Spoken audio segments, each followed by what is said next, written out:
Beth is a keen and talented gardener, but the time she can spend with her beloved plants is being reduced. Like a lot of polio survivors, she suffers from reduced mobility and fatigue. But now, post polio syndrome is also affecting her speech and swallowing. Over the last 12 months, it's been even more noticeable that my voice gets very tired. And on a couple of occasions, I've lost my voice altogether.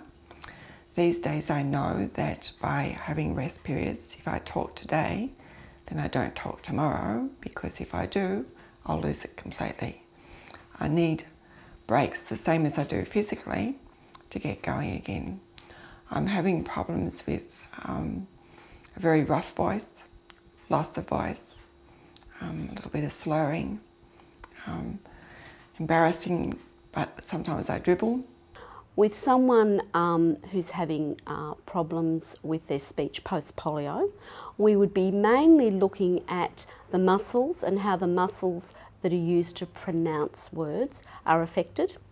We may give them some therapy specifically related to sounds or production of the sounds they're having trouble with.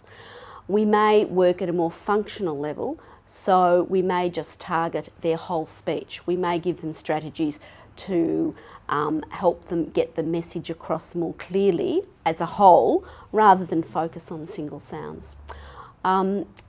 That same person could have problems with their actual voice as well.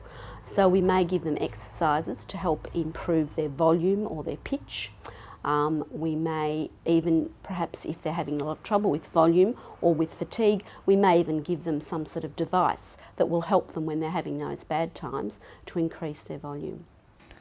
I feel like that my throat is swollen all the time, and it's like having a sore throat, but not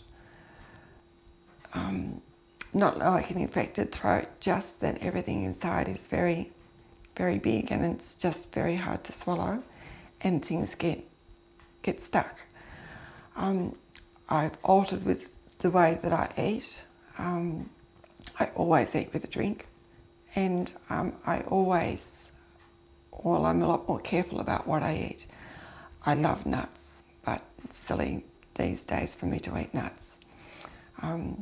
Some days I can eat a lot more than others. It depends on whether I'm having a good day and managing, or whether I've overdone things. When someone comes along to see us complaining of a swallowing difficulty, we would first of all take a very good history. So we would work out whether the problem was related to their polio or whether the problem was something else altogether. After taking a very good history, we would do an assessment, and that would involve looking at their mouth and their muscles and the structures used for swallowing. We would perhaps give them some food and fluid to swallow, so we could watch face to face what was going on. And then we might also perform video fluoroscopy, which is a moving x-ray of the swallow happening. We would look at the history that was given, we would look at the results of all the assessment, and then we would tailor specific therapy that relates to what we saw. So we might look at the person's positioning. Are they able to sit well? Are they able to support their trunks well? Are they able to keep their head and their chin in a good position for swallowing? We would look at their mouth and the structures in their mouth.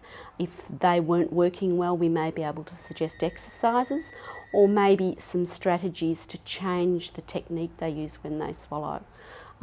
We may look at changing the food and the fluid that they're drinking and eating. So we may suggest that instead of a thin fluid which moves very quickly and which can cause coughing, that we give them a thickened fluid that moves more slowly and gives the muscles a better chance to work properly in synchrony and make the swallow happen well. I have post polio of the throat, so therefore I'm fatiguing, and I'm to have, as I said, there's things have changed as far as eating habits, etc. are concerned, but I'm to have speech therapy to slow down the progress, to keep my speech as long as possible.